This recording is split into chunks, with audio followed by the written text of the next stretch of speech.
Olá a todos, bem-vindos aí a mais uma aula do nosso curso de isostática.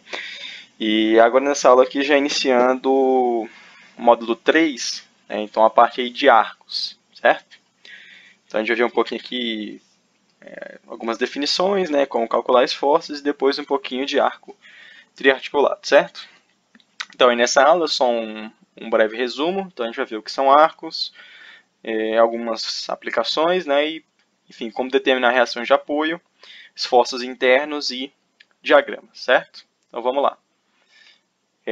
Primeiramente, né, entrando aqui na parte de arcos, o arco ele é bastante semelhante aos quadros planos, né, ou seja, aos pórticos, né?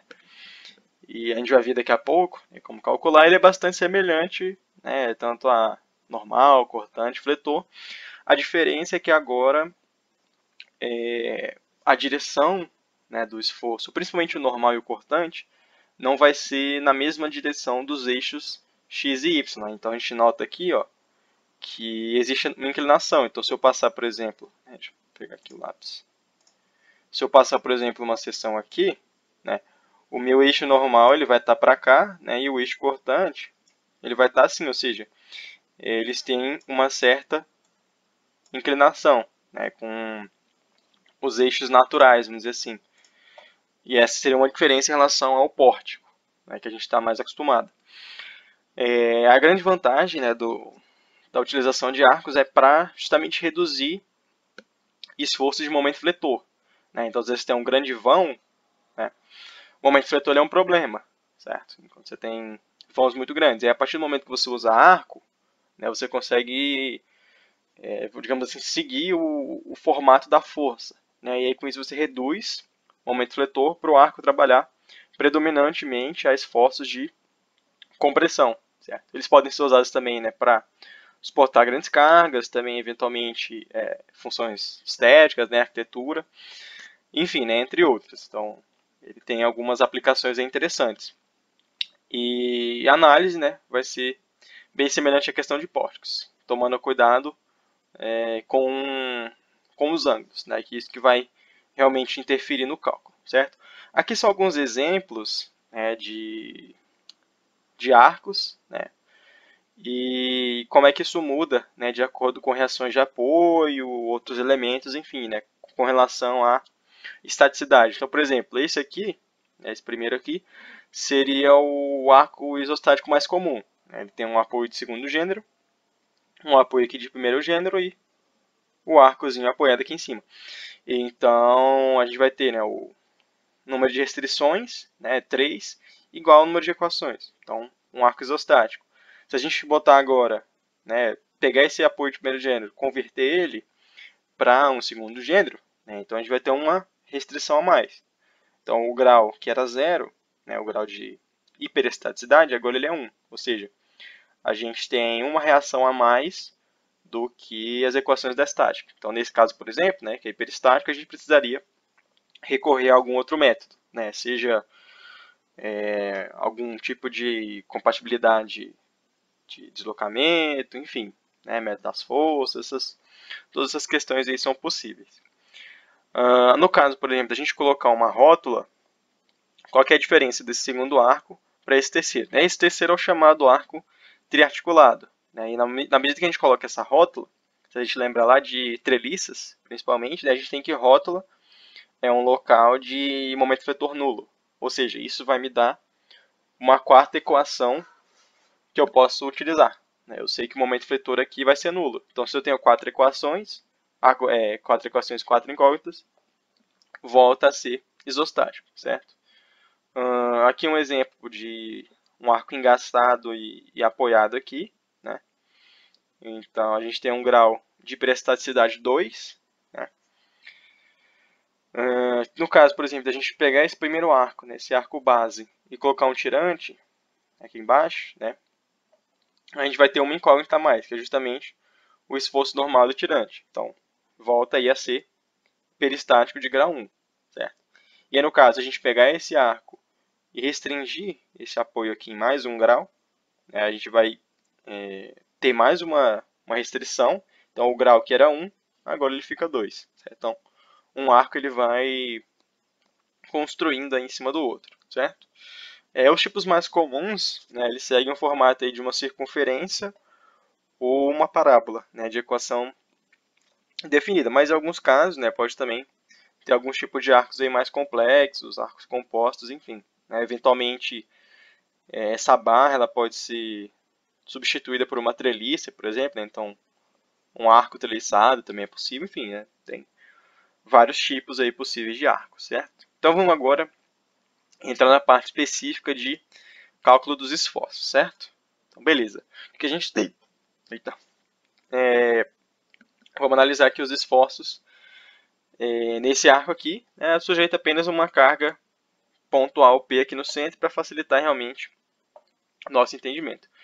Primeira coisa é que, como a gente tem uma estrutura simétrica, com carregamento simétrico, né, aquela mesma consideração que a gente já viu lá em vigas, enfim, a carga ela vai distribuir de forma simétrica. Então, V metade para cá, P sobre 2, metade para cá, P sobre 2, certo?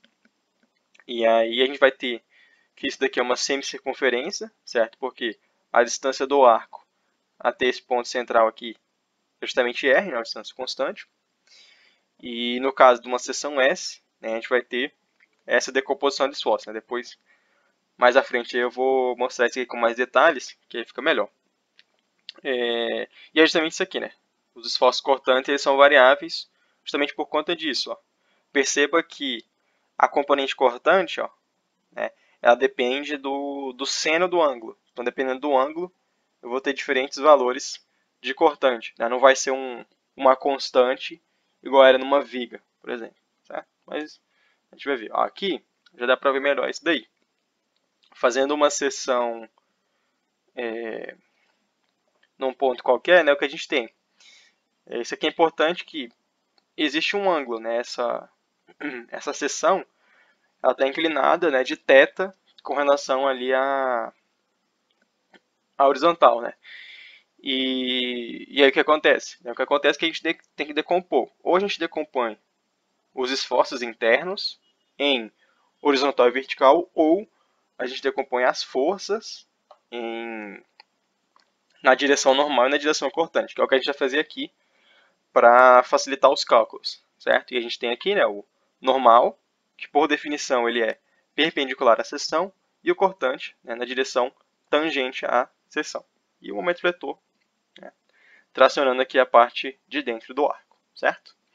Beleza, então, agora vamos para o cálculo propriamente. Ó, aqui a gente tem lá a normal N, né, perpendicular, e o cortante tangente.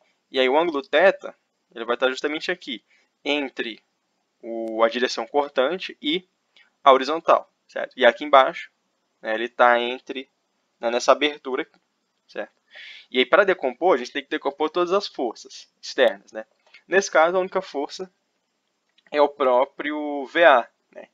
Então a gente vai ter o quê? Bom, se a gente transladar, né, trouxer o VA aqui para cima, está aqui na vertical para cima, certo? E aí para decompor nessas duas direções, a gente tem que nessa direção aqui, que é a direção cortante, vai ser VA seno θ, né? Porque enfim, é o cateto oposto. E aqui embaixo, que é a direção normal, é VA cosseno θ, né? Tá junto do ângulo aqui, né? O cateto adjacente. Com isso, né, fazendo somatório de forças na direção normal igual a zero, a gente tem o N, a normal interna, e mais VA cosseno θ. Né? Os dois estão no mesmo sentido aqui, para cima. E isso tem que ser igual a zero para garantir o equilíbrio, certo? Então a gente vai ter o quê? A gente vai ter que a normal é menos VA cosseno θ. Só que a gente sabe que o VA ele é metade da carga externa, ou seja, P sobre 2. Então, esse é o valor da normal, menos P sobre 2 vezes cosseno θ.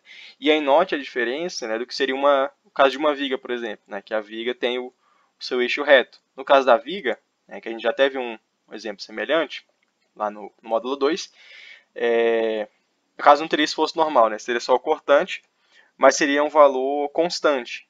Né, enfim, no caso do cortante, se fosse um pórtico, por exemplo, a gente teria uma normal constante, né, nos pilares. Só que agora, ó, devido a essa inclinação, a gente depende do θ. Então, dependendo da abertura, eu vou ter valores maiores ou menores de normal, mesmo sem ter nenhuma carga externa, né? Isso muda devido ao ângulo, certo?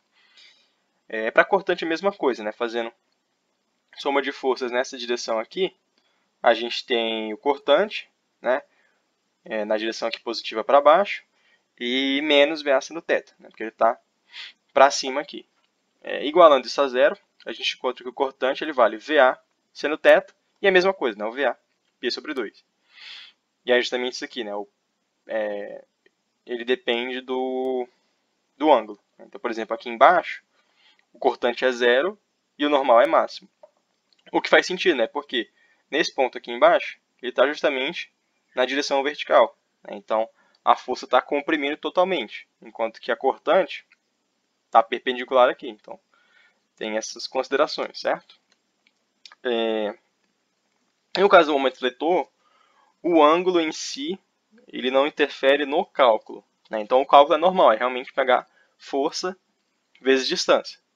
Porém, onde é que vai entrar o ângulo nessa história? O que vai entrar é por conta dessa distância, né? Porque para a gente encontrar o braço de alavanca, que é isso aqui, o que a gente tem que fazer? Bom, a gente pega esse triângulo retângulo, né? De ângulo central θ e hipotenusa aqui R, né? Que é justamente o raio do círculo. Por relações trigonométricas, né? Decompondo esse lado, a gente encontra que essa basezinha aqui vale R cosseno θ. Certo? Esse lado todo, ele é o raio, né? Por conta de ter uma circunferência.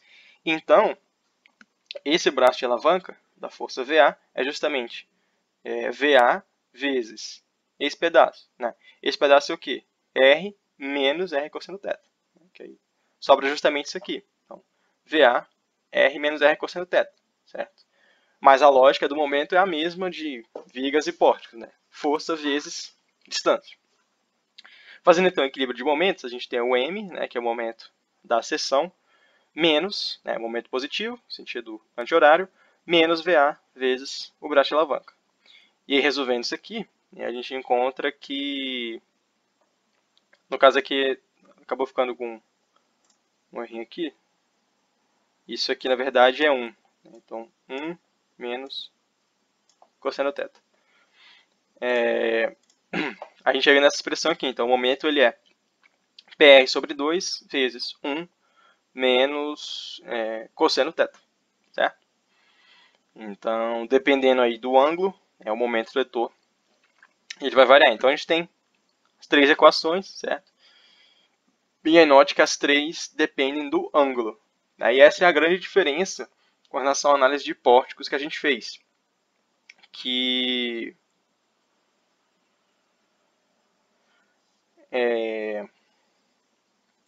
nesse caso, né, no caso do pórtico, a gente só dependia da carga externa. Se tivesse carga externa, o esforço mudava. Se não tivesse, ele ficava constante. Nesse caso, não. Nesse caso, ó, não tem nenhuma carga externa nesse trecho. Tem só reação de apoio. Porém, como a gente mudou o ângulo, a gente mudou completamente aqui os esforços, certo?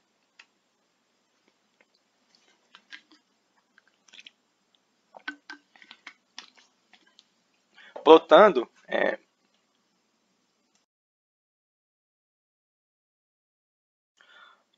essas equações, a gente acha esses gráficos aqui, né, esses diagramas. O diagrama de esforço normal, ele começa com o máximo, justamente porque essa seção, a direção normal, ela coincide, né, com a carga, e ele vale zero aqui no centro.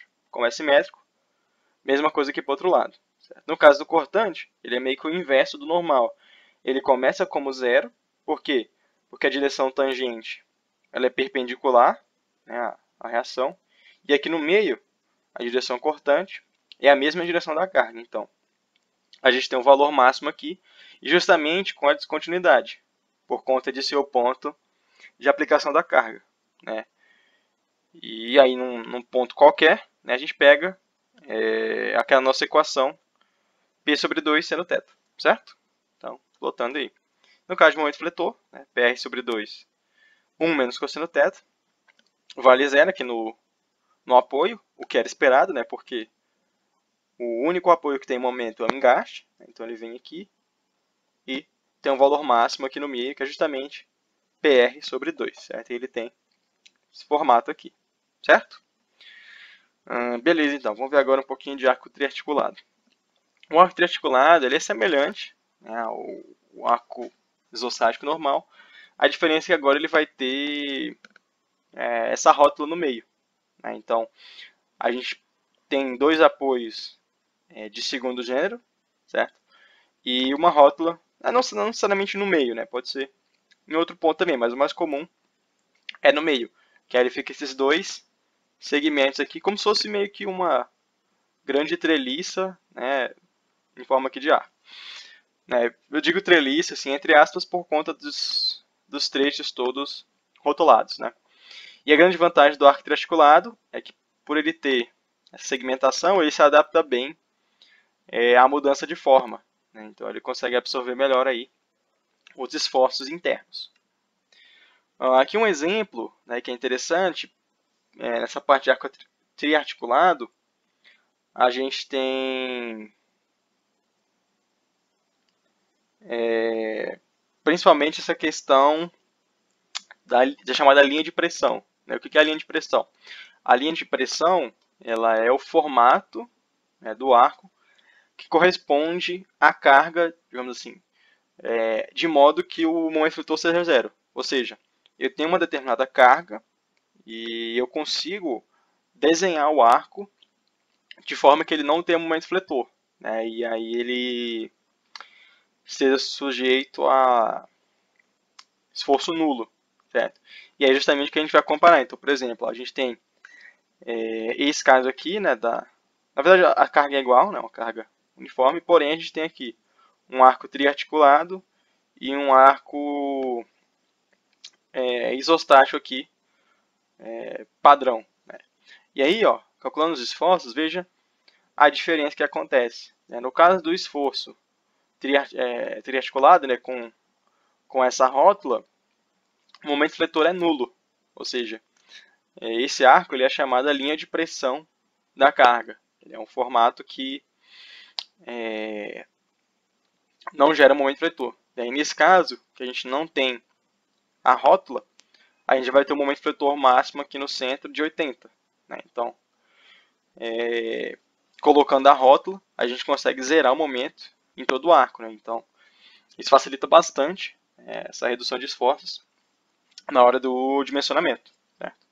E aí, para outros carregamentos, né, também vai ter outros tipos de formato, mas, enfim, isso aí pode ser um assunto aí de aulas futuras, certo? Beleza, então. Aqui vai ficar um exercício proposto, né, para que vocês tentem fazer aí. Enfim, se tiver dúvida, perguntar para a gente. Eventualmente, a gente pode trazer um vídeo aí ensinando a resolver. Certo? Então, o que a gente tem aqui é encontrar os valores das reações de apoio, né, no arco e comparar com o caso de ele não ter rótula. Ou seja, é realmente pegar esse arco, que eu acredito que seja parabólico, né, não está escrito aqui, mas acho que é. É um arco parabólico, e aí comparar os esforços com a rótula em B, né, e uma situação em que não tem a rótula em B. Mais ou menos o que tem aqui. Né, ou seja, pegar essas duas situações e ver como que muda os esforços de uma para outra, certo? E aí tem todos os valores aqui, certo? E aí fica como um desafio, certo? Aqui as referências, né, usadas para essa videoaula, se alguém quiser ir consultar. E então é isso, certo? Eu agradeço aí a atenção de vocês, espero que tenha dado para ajudar um pouco, né, nessa parte de arcos. Tiver ficado alguma dúvida, né, tanto com relação à parte de arcos, a aula, ao próprio exercício em si, né, manda um e-mail para a gente, petinqnb. E é isso então, né, compartilhe com os colegas, deixe seu like, se inscreva no canal. E eu queria deixar um agradecimento aqui para Malu, né, que organizou esse slide aí pra gente, certo? Então, muito obrigado e até a próxima.